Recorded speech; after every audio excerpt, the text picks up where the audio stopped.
Bonjour Internet, 1 an déjà que j'ai acheté ce gyrocoptère, je me décide enfin à vous en parler. J'ai fait environ 150 heures avec la machine, j'ai une bonne opinion. On va parler un peu de tout, le positif, le négatif, tout ce qu'il y a à dire. Reste avec moi, ça va être intéressant.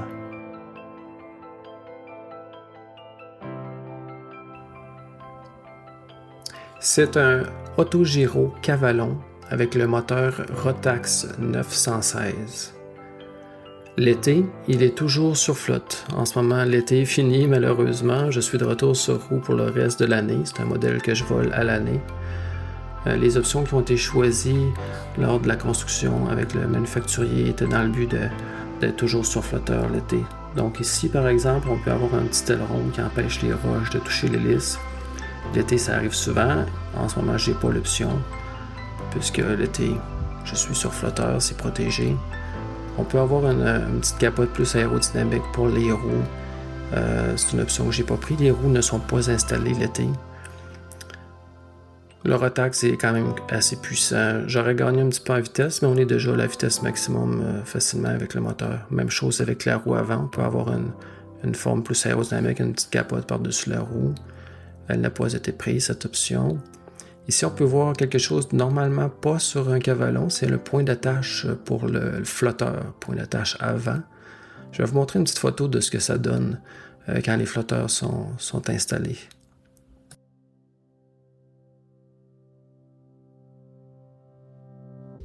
Mais pour le moment, et la majorité du temps, j'ai volé le gyro sans flotteur, donc tout l'hiver passé, le printemps, l'automne. Et c'est une machine fantastique. Il n'y a pas grand plainte. Il n'y a aucune machine de parfaite. Je vais aussi parler des petites choses qui pourraient être mieux à mon avis. Mais en général, très satisfait. Je me suis servi de l'attache ici des flotteurs pour mettre une caméra 360. Certaines vidéos, vous allez voir ça, que je vais mettre sur ma chaîne. Fait qu'en gros, si on commence par l'extérieur, la caractéristique du modèle que j'ai, c'est le 916. Comme vous voyez, il n'y a aucune écriture nulle part, donc on ne peut pas vraiment voir que c'est le 916, à moins d'ouvrir et de voir en dedans que ben ouais, les têtes sont blanches, donc c'est un 916.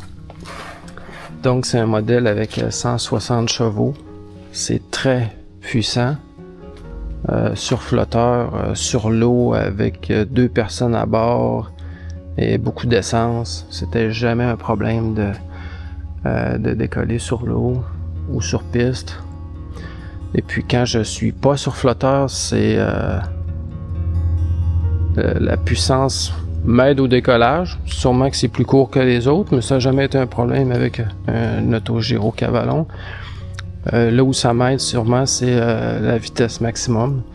Les autogyros à Cavalon ont une vitesse de 105 nœuds, 195 km/h maximum pour le cruise. Avec ce moteur-là, c'est juste la vitesse par défaut. C'est très facile de maintenir cette vitesse-là sans problème. C'est stable et puis le moteur force pas plus que ça. Je vais montrer des statistiques plus tard dans la vidéo. J'ai beaucoup de statistiques. On va pouvoir me voir aller à vitesse maximum sur flotteur et sur roue. On va voir la consommation d'essence. Donc c'est un petit peu plus tard dans la vidéo. Fait qu'en gros pour l'extérieur c'est ça. Tous les 916 ont une hélice à pas variable. Je pense qu'on peut l'avoir automatique, mais sur flotteur, il était recommandé d'avoir ça manuel. Donc la poignée bleue en dedans, on va l'avoir. C'est moi qui ajuste le pitch de l'hélice. Ça me permet d'être sûr à 100% d'avoir tout le couple possible au décollage. Le 916, une autre caractéristique, c'est qu'il y a 2 monfleurs. C'est un des premiers moteurs d'aviation qui correspond au nouveau standard de bruit de l'Europe. Donc il est plus silencieux comme moteur, un peu. Mais la majorité du bruit de toute façon vient des hélices, parce que le bout des hélices dépasse Mach 1, donc ça fait un peu de bruit. Maintenant, si on va à l'intérieur,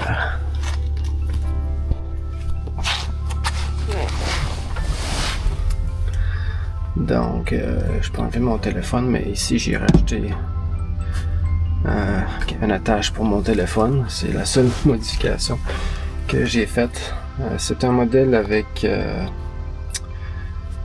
un autopilot, donc l'avion peut se conduire tout seul. Garmin G5, Garmin G3X. Chacun de mes vols enregistre toutes mes statistiques à chaque seconde. Tous les senseurs du gyro, c'est ce que j'utilise pour vous montrer dans mes vidéos, tous les indices de performance de la machine, la consommation, la vitesse du rotor, puis ouais, j'aime ça les statistiques, vous allez remarquer ça.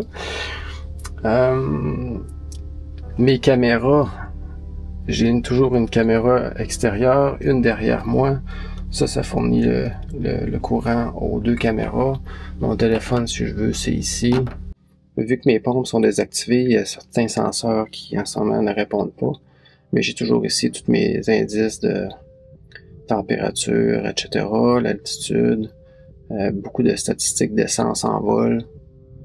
Manquer d'essence en vol avec ça, faut vraiment faire exprès. On a une très bonne prévision de notre distance de vol restante, le temps. Ça va très bien de ce côté-là. L'autopilot, c'est assez impeccable sur roue. Quand j'ai mes flotteurs à la machine, il faut vraiment qu'elle soit volée d'une façon différente. Il faut vraiment que je me retienne d'aller vite. En fait, je consomme moins d'essence quand je suis sur flotteur parce que faut que j'aille moins vite. Si j'essaie d'aller en haut de 160 km/h, il y a une toile au-dessus des flotteurs, entre les flotteurs. Cette toile-là, quand on va plus vite en gyro, on se trouve à un petit peu changer l'angle d'attaque du gyrocoptère.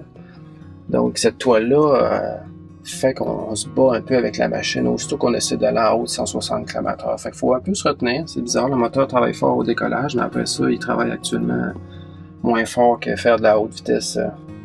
Pour donner des chiffres, sur flotteur, cet été, j'étais presque toujours à 26 litres à l'heure. Mais quand je suis sur roue, ben, si je veux, je vais être à 17 litres sur l'heure, mais si je veux aller vite à mon 195, ça va être plus 28, 29, 30 litres à l'heure. Dépendamment de si on est deux dans le gyro et tout, ou beaucoup d'essence.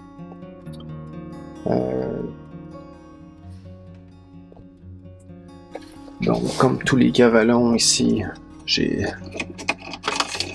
un pare-soleil. Je peux l'ouvrir, faire de la lumière un peu dans l'habitacle. La seule autre modification que j'ai faite ici, c'est un port que j'ai rajouté Limo. Donc, mes écouteurs ici, Bose, prennent le courant du gyro. Donc, plus besoin de mettre de batterie. Ça, c'est les anciennes prises d'aviation générale. 2 prises pour les vieilles paires d'écouteurs. Mais avec ça ici, les écouteurs peuvent avoir la cancellation du bruit sans prendre de batterie. Et le Bluetooth avec la musique, etc. Ouais. Donc, de l'intérieur, c'est ça. Puisque j'ai l'autopilot, une des différences, c'est ce bouton ici. Habituellement, sur un autogyro, il faut faire une pré-rotation toujours. Donc, on a un bouton ici qu'on maintient au décollage, avant le décollage, qui permet de faire la pré-rotation en haut, le monter jusqu'à 200 RPM. Ensuite, on met les gaz et on décolle comme un avion ensuite. Vu que ici c'est pris par l'autopilot, désactiver l'autopilot, donc moi, j'ai mon bouton de pré-rotation ici. Est-ce que j'aime ça? Je pense que j'aurais aimé mieux qu'il soit là. La raison, je vais vous dire ça. Ça me force obligatoirement. Quand on fait la pré-rotation, c'est important d'avoir la main ici. Il faut tenir la manche au maximum avancé, par le plus possible par en avant. C'est obligatoire. Et il faut maintenir ce bouton-là. Donc, les deux mains sont obligatoirement occupées à 100%. Donc, si une main a besoin de faire quelque chose d'autre, c'est pas possible. C'est pas un problème, mais sur flotteur, il y a une chose que j'aurais aimé faire, c'est monter l'aileron qui va dans l'eau en arrière de mes flotteurs quand je me dirige. J'aurais aimé mieux faire la pré-rotation avec cet aileron-là, ensuite lever le rudder et accélérer. Et là, je suis obligé de lever le rudder avant dans l'eau, ce qui fait que quand je fais ma pré-rotation, le rotor en haut, il est très lourd. Il est très lourd, le rotor. Et puis, ça fait faire un spin du gyro 360 et ensuite, ça accélère et ça décolle. Bon, maintenant, je me suis habitué à ça, puis c'est pas si pire, même que ça a l'avantage qu'on peut regarder partout autour s'il n'y a pas un bateau ou un sidou qui s'en vient vers nous ou quelque chose comme ça. Mais ça fait un petit peu différent. J'ai fait mon cours de pilote d'avion et sur flotteur avant. C'est quelque chose qui n'a pas été évident à s'habituer, ce 360-là. Le fait d'être obligé d'enlever le rudder si tôt. Ouais. Mais c'est pas la fin du monde. Mais c'est un impact de ce petit bouton-là. Ça, c'est les freins. Puis le mode de RPM, évidemment. Ici, je contrôle le pitch. Est-ce qu'il y a quelque chose d'autre à dire? C'est un autogyro normal. Les sièges sont chauffants. Ensuite, on peut ajuster la pression d'air ici, puis ajuster un coussin pour le support lombaire. Moi, j'ai tendance à toujours, sans faire exprès, embarquer des sièges chauffants. L'été, c'est tannant, donc cette fuse de siège chauffant, je la laisse fermer tout l'été. Un truc à moi. Ouais, fait pour l'intérieur, c'est environ ça. Si on focus maintenant sur des petits problèmes que j'ai eus. Rien de majeur. Une chose qui est tannante depuis le début, c'est que j'ai regardé avec toutes mes statistiques, j'ai remarqué que les vitesses qui sont indiquées ici, la vitesse dans l'air de mon gyro, est toujours plus haute que la réalité. Donc, environ 20-25 km/h plus haut. Donc, quand ça me disait au début que j'allais à 195, pour vrai, j'allais jamais à 195, j'allais environ à 170. J'ai regardé en ligne, ça se calibre pas un G3X. C'est une des caractéristiques, je sais pas trop pourquoi, mais fait que c'est mentalement qu'il faut que j'ajuste. Fait que mon autopilot, techniquement, lui, il peut maintenir une vitesse 10 km/h en dessous du max speed. Donc, techniquement, lui était ajusté au début pour jamais aller plus haut que 185. Ici, on peut lui dire la vitesse qu'on veut qu'il maintienne. Fait que j'ai changé ça. Maintenant, c'est plus 185. Que je lui demande au max, c'est 205. Fait qu'il fait une très belle job. Je vois 205 km/h dans mon écran. Mais en vérité, je vais à 185. C'est pas si pire. L'impact de ça, c'est que quand lui il fait ses calculs pour la direction et la vitesse des vents, ben avec cette erreur-là, je me trouve à... Lui, il dit que le vent est toujours de face. Donc, le calcul et la direction du vent que le G3X fait est mauvaise à cause de ça. Ça, c'est quelque chose que j'aurais aimé qu'il se fasse régler, mais j'ai l'impression que c'est juste une caractéristique du cavalon. J'imagine s'il y a quelqu'un, en tout cas, qui sait comment régler ça, laissez-moi un commentaire sur la vidéo.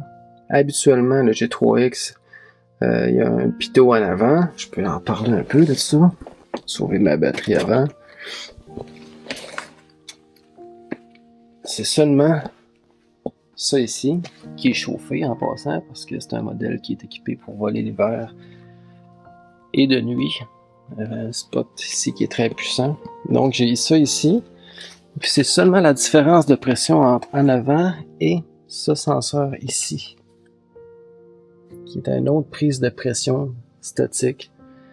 Puis la différence de pression d'air entre ces deux-là est tout simplement ce qu'utilise le G3X pour calculer la vitesse dans l'air. on penserait qu'il y aurait une vis d'ajustement ou un facteur dans la configuration, mais on dirait que non. Donc peut-être que c'est dû à la position de ce senseur-là. Peut-être. Une des raisons qu'on voit pour les avions souvent, c'est que ce senseur de pitot, on appelle, est trop proche. Il est sur l'aile sur un avion, il est sur l'aile ici. Des fois, il est trop proche derrière l'hélice, donc la puissance de l'hélice impacte la vitesse du vent ici, donc eux autres, ils se doivent de l'éloigner.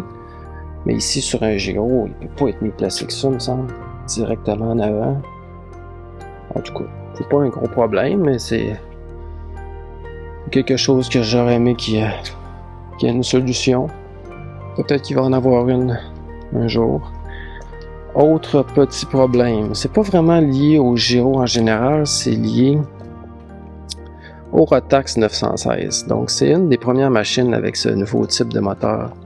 Le moteur est génial, l'économie d'essence est géniale. Techniquement, il va être moins d'entretien que les autres Rotax, 915 même, moins de maintenance qu'un 915. Mais j'ai eu certains problèmes. Premier problème, vous allez rire un peu.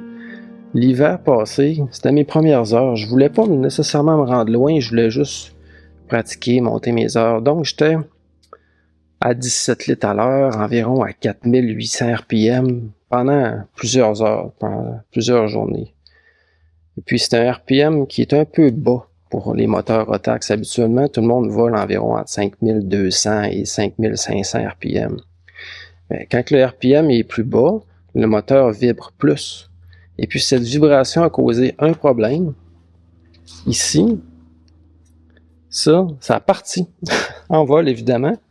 J'ai été chanceux, ça n'a pas touché l'hélice, mais il restait juste le cylindre à l'intérieur du mont-fleur. Mais tout le dessus est parti. Donc ça, on me dit que ça pouvait, c'est pas certain, ça peut être un problème de ça ici, mais vu que j'étais depuis quelques mois en train de voler à un RPM plus bas que ce que le monde en font habituellement, ils se sont dit, ça pourrait être juste ça, Alexandre, va plus vite, s'il te plaît. J'ai écouté, depuis ce temps-là, je vais plus vite. Fait que ça a été le problème qui m'a fatigué le plus. Le deuxième problème que j'ai, habituellement, ces moteurs-là, on les part la journée, le premier vol de la journée, et puis on le voit dans le G3X, la température de l'huile et du moteur monte. Une fois rendu en haut de 50 Celsius, on peut décoller. Moi, j'ai un problème. Quand la température est en bas de 70 Celsius, et seulement pour le premier vol de la journée, parfois je vais mettre le gaz au fond, et puis là, le RPM va monter, va dépasser 5800, il va atteindre le 6000, puis à 6000, le moteur il se protège, il fait une petite coupure, puis il revient. Fait qu'ils sont en train d'analyser ça. Faut que je trouve le temps d'aller voir l'équipe pour faire régler ça. Mais en ce moment, la théorie, ça serait que quand l'huile n'est pas suffisamment chaude, le pitch variable, il y a un gouverneur qui ajuste le pitch très rapidement en fonction du RPM. Quand l'huile est trop visqueuse, ça ne réussit pas à varier assez rapidement. Le moteur est puissant, 916, il faut vraiment que ça soit fait rapidement au début. La théorie, c'est que ça serait ça. Il y a un ajustement qui peut limiter le pitch minimum, celui qu'on a au décollage. C'est ça qu'il faut faire. Je vous montrerai des vidéos peut-être de ce que ça peut causer comme impact. C'est pas plus que ça, c'est les seuls deux petits hicks que j'ai eu avec la machine. Le reste, c'était de l'entretien normal. On est chanceux. On a un super mécanicien, une super équipe dans notre région pour ce type de machine-là, Autogiro. Donc, les maintenances sont toujours simples et vraiment, vraiment, vraiment impeccables. On est chanceux. Merci à l'équipe. Vous vous reconnaissez. Ok, alors ici, on va voir un de mes derniers décollages. On va voir que le moteur Il était quand même assez chaud, on peut voir 72 Celsius pour la température de l'huile, 92 pour le coolant en haut. En ce moment, je suis en train de faire la pré-rotation, j'ai zoomé un peu le RPM moteur. On peut voir la puissance, en ce moment, il est à 6%. On accélère tranquillement le RPM. Quand on fait la pré-rotation, surtout que le RPM va être à 200, là, je vais accélérer un peu plus vite, mais je vais prendre mon temps. Mais c'était un test, je voulais voir si j'aurais le problème. C'était mon premier décollage de la journée. Donc là, j'ai mis les moteurs et 65, 70. Et là, j'accélérais, tout va bien. Là, j'ai punché, on le voit, il a atteint 6000. Puis il a lâché. De l'extérieur, on entend un pich. Le turbo, sûrement, quand ça atteint le 6000 RPM.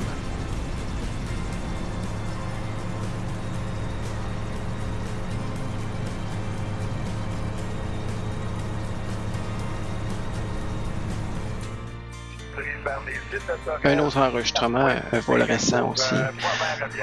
Dans ce vol, j'essaie de garder 205 km/h.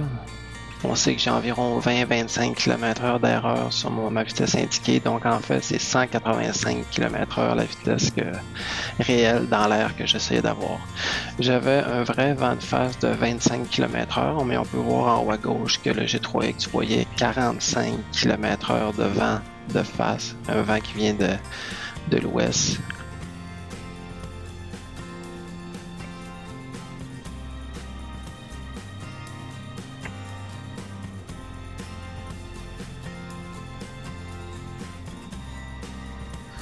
Ma consommation d'essence à cette vitesse, 185 km/h, 28,8 litres à l'heure, vous le voyez dans le milieu en haut. Donc 28,8. Le manifold pressure était à 38,6. Donc le turbo, le moteur 85%, 5390 RPM. Le moteur d'aviation Rotax 916 est conçu avec un TBO de 2000 heures, ce qui signifie qu'il peut être jusqu'à 5500 RPM pendant 2000 heures avant d'avoir besoin d'avoir une remise à neuf. En ce moment, on est à 5390, donc en dessous de la limite.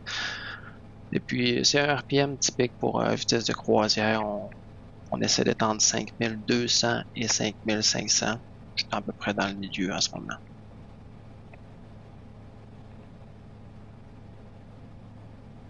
Information trafic pour le secteur du Mont-Fazette également. John, c'est le en uniforme, on est actuellement à 3 vérifiés. Un autre petit segment vidéo. Dans ce vol, je vous disais de mes premiers vols, j'allais pas trop vite. En voici un, j'étais environ à 50% de puissance, 52 ici précisément, 17,3 litres à l'heure, 17,4. Ma vitesse était indiquée sur le G3X environ 170 km/h, mais on sait qu'en fait c'est 150. On peut voir ici un peu le vent de face calculé par le G3X, c'était de 32 km/h. Il venait du 310. Ma direction, mon cap était de 288 à ce moment-là, donc presque de face, lui, il voyait un vent de 30 km/h environ. On sait maintenant que c'était un peu faux. C'est plus un vent de 5 à 10 km/h de face que j'avais. Donc très économique. 17 litres à l'heure me donne une vitesse de 150 km/h. Idéalement, maintenant, j'essaie de ne pas voler trop longtemps, pendant plusieurs heures, à un RPM plus bas que 5000 RPM. Donc maintenant, c'est plus du 18, 19, le minimum que je fais pour essayer en vitesse de croisière de garder un 5000 RPM pour sauver sur les vibrations moteurs.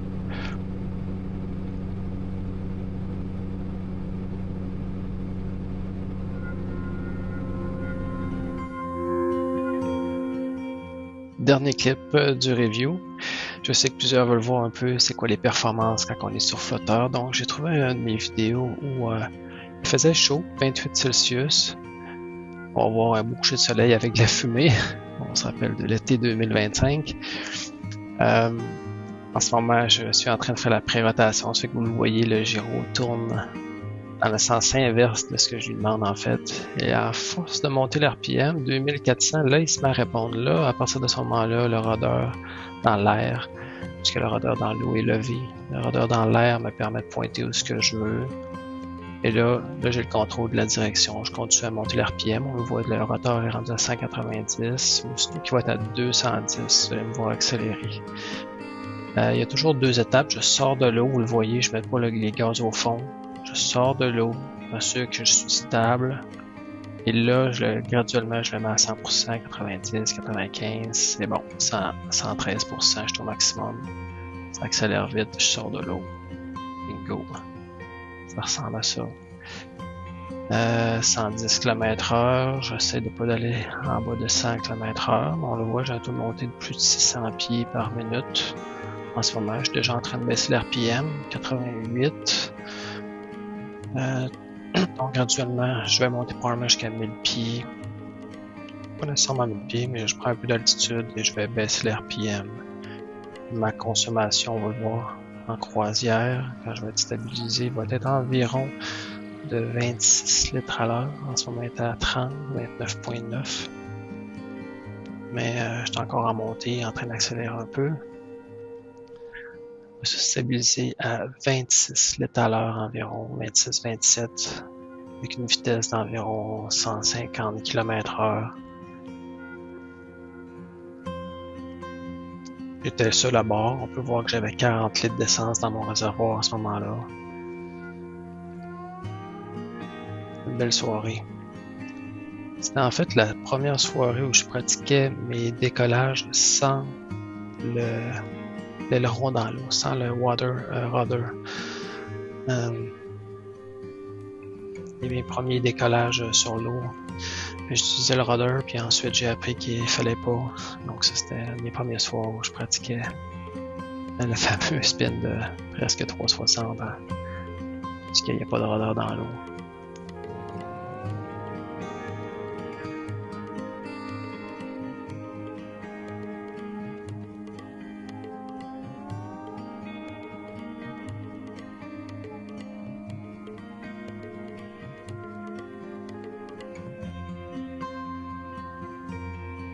Donc, comme je disais, j'ai beaucoup de statistiques. Si certains sont intéressés à savoir comment je fais ça, je peux faire une vidéo séparée, mais à chaque seconde de vol, j'ai un point de statistiques qui s'en va dans mon logiciel Grafana. C'est gratuit sur Internet.